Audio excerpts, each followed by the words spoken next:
When are you ready to study with a guru? Chances are you're not. But you can try anyway.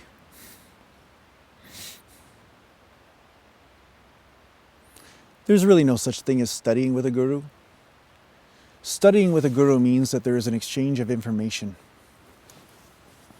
To study, you need to memorize something or know something, figure something out. And that's kind of the crux of why gurus are so misunderstood in Western culture. They're really misunderstood in every culture. Information will not free you. But enough information to get you on board with letting go of the information will.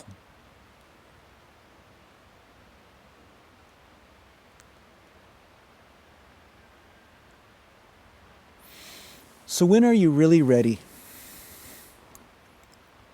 You are ready when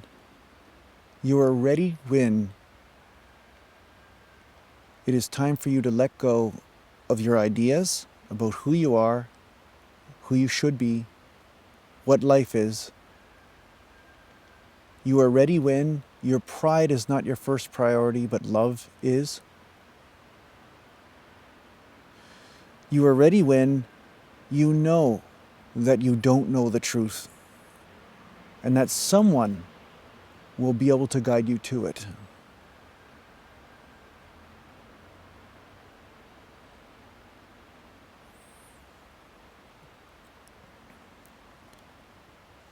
What is the highest form of love?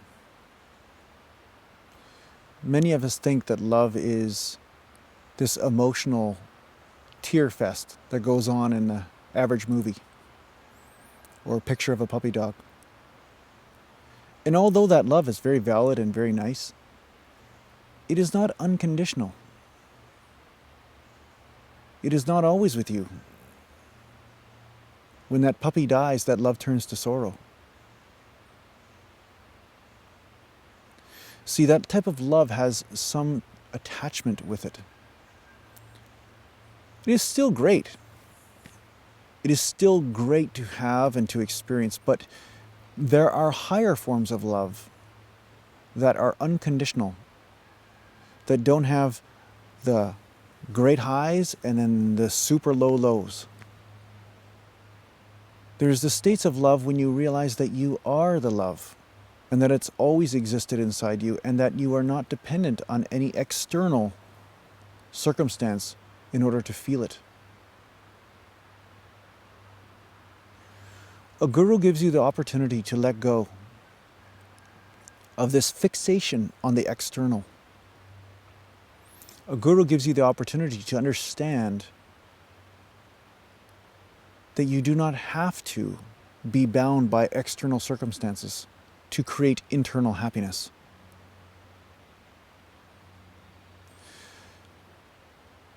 But most often, seekers come to a guru and say, how do I reach my desire?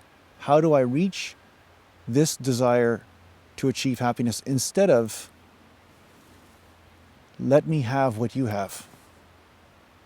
Let me absorb what you have.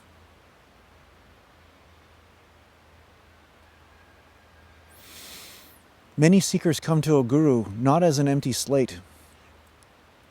They come with the burden of expectation. They come with the lack of humility that says, dance this way, guru, do this for me, guru, and then maybe I'll like you today. But see, this game won't free you. This game won't free you from your own suffering. It will only prolong it. So at that point, if a guru is a real guru, they will see that you are bent on playing the game. They will see that this is a futile relationship. There is no benefit for you or for them because it will only extend your illusion. It will not allow you to see what you're doing because now you are just projecting it on the guru. You are just projecting the same game that you have projected on all of life onto the guru. Life, do this for me, then I'll be happy. You do this for me, then I'll be happy. Now, guru, you do this for me, and I'll be happy. But the guru is about pointing you that no matter what the circumstance is, happiness comes from inside. It does not come from the outside. So if a guru is a real guru, and they see that you are still fixated on playing this game, that you do not want to let go of the game, you don't trust the guru enough to let go, the guru will let go of you.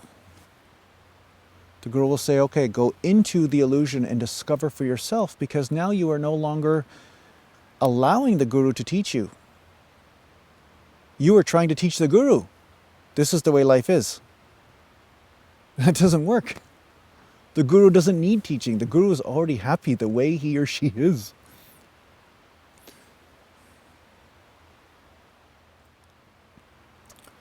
How can you tell a real guru from a fake guru? Well, I'll tell you one thing. A real guru will know where the happiness is. A guru will not be obsessed with controlling you and figuring you out and keeping you around to make sure that you wake up because they have some divine plan that says you must be awakened in this life.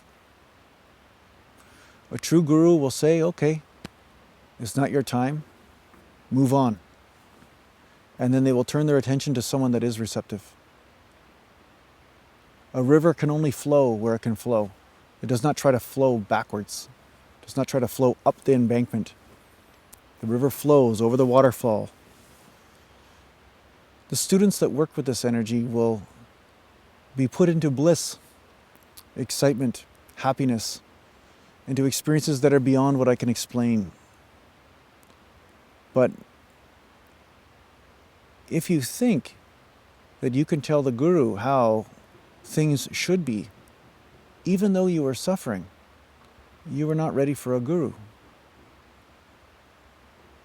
You want life to be your guru. And that happens to be a bit of a longer process in most cases.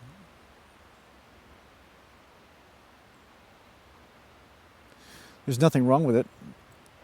Mother Nature is one of the greatest gurus.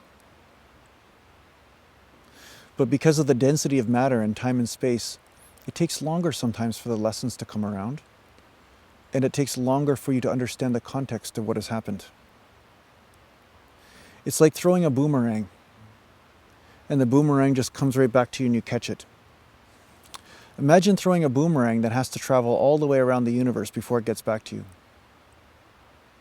And it's collected a lot of stuff along the way. Dust, particles, comets, asteroids. Perhaps it comes in pieces. You don't even realize it's the same boomerang you threw in the first place. That's how it works when you try to figure it out on your own. Unless, of course, you have a keen sense of truth. You are impeccable to your own awareness. And you keep allowing yourself to evolve and realizing that you don't know the truth, that there's always a greater one.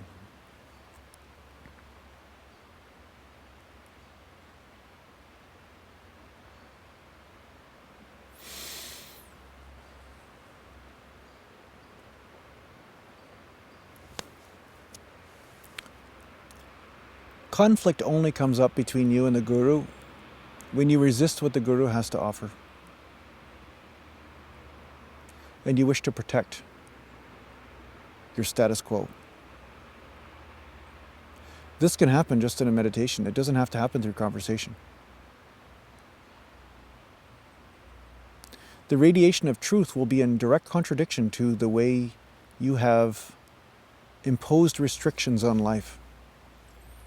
And when that Shakti or spiritual energy comes towards you and rattles those conditions, it will create discomfort in you because you are not allowing the flow of life to move through you. This is not the guru's fault. They are only acting as a turbocharger to make it obvious to you of what is happening. They are expanding your awareness. You can choose to work with this, or you can fight it. But it's about as futile as fighting gravity. Fight it all you want. Truth is truth, and this is just what happens. It's not your job to change truth. It's your job to understand its nature and to work with it.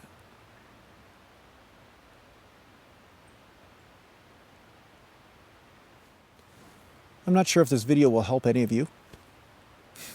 Some of you will think, what a jerk that Jason is. But I'm just trying to say to you that don't think a guru is a human being. A guru is a principle that is inside you. The guru is truth in the highest form, and you have to be open to the fact that you may not know the truth in order to be receptive to truth. If you are suffering, you still don't know the truth.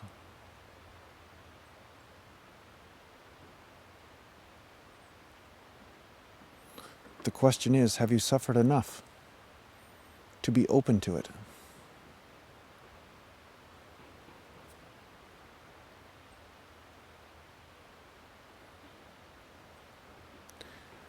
Thanks for listening.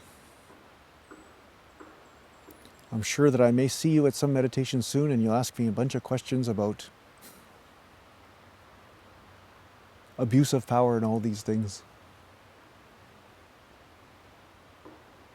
But ultimately, a guru does not crave power. They don't crave control. It's just too much work. Why control? Why abuse? Why amass and gather things that don't lead one to happiness? When one already has the happiness, they don't need to do those things. A guru's highest bliss comes from freeing you. It's a sharing of what they already know. It's not a need, it's not a desire, it's not a fear. It's a sharing, it's a love, it's a movement of love. When Shakti moves, it moves like that.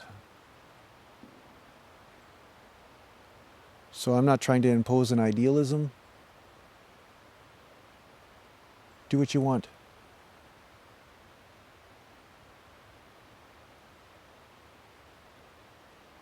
But I can hear your suffering, and I'm here for you when you really want the truth.